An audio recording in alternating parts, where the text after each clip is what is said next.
Speaking of climate and energy policies, the Weather Bureau and the CSIRO issued their annual State of the Climate report today. It was an update on the usual fear-mongering, listing lots of potential disasters from a warming planet. Heat waves, droughts, floods, bushfires, you know the pack drill, all the stuff we're used to, only they say it'll all get worse.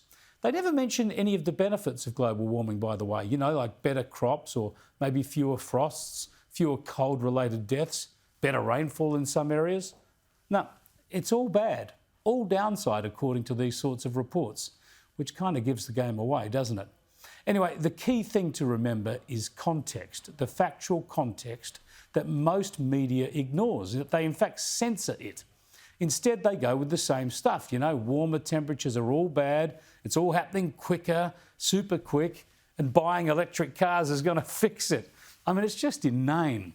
This report says that Australia has warmed 1.4 degrees since 1910, when they say records began. Well, first up, there isn't much of a control sample here, is there? I mean, we know that climate always changes. We know it always is either warming or cooling. And in the life of the planet, you can hardly establish a strong pattern from data across just a century or so. But especially when you consider this. In Australia, in this report, they only include rainfall data from 1900 onwards and temperature data starting from 1910. There's lots more data, of course, predating that, but the Bureau of Meteorology won't use it because they say it's unreliable. We know the 1890s into the early 1900s in this country were extremely dry and hot. These were the Federation drought years, and they were worse than the dry, hot decade we've all just lived through, yet they are, conveniently enough for the alarmist, left out of all our climate comparisons. Now, this is not to deny warming, of course. This is not to deny science. This is me pointing out clear and verifiable facts that demonstrate our climate implications, climate trends, are exaggerated by this timing issue with the data. It gets worse because there's a lot of good rainfall data from the 19th century that shows some of the worst floods and the like. That's also, of course, left out of the climate trend data. And then, of course, even the temperatures used from 1910 onwards have been homogenised. That is, they've been adjusted downwards to compensate for the equipment that was used at the time and other factors.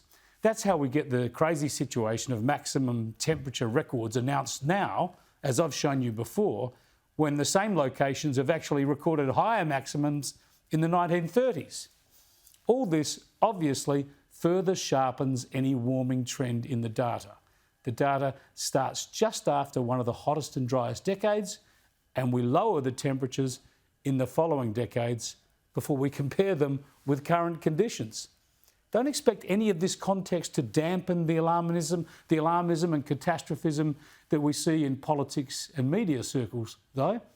For instance, the Climate Change and Energy Minister today was again hyping it up. And we know already that we are adding 1 day extra of heat wave every 5 years. And that has terrible implications right across Australia, including the area I represent. Many people don't have air conditioning, and many elderly people can't deal with Many elderly people can't deal with an extra day of heat wave, and it has very severe health implications. Listen to them go on. All the strife, all the trauma that they're trying to extract a political line out of. The problem here is more obvious and easier to fix. Many people have air conditioning, but they can't afford to use it because of soaring electricity bills. And there will always be stacks of heat waves in Australia, whatever happens with climate change. So increasing people's power bills because of renewable energy policies that won't work and won't change the climate and are done mainly as climate gestures, well, that's going to cause people a lot more unnecessary pain.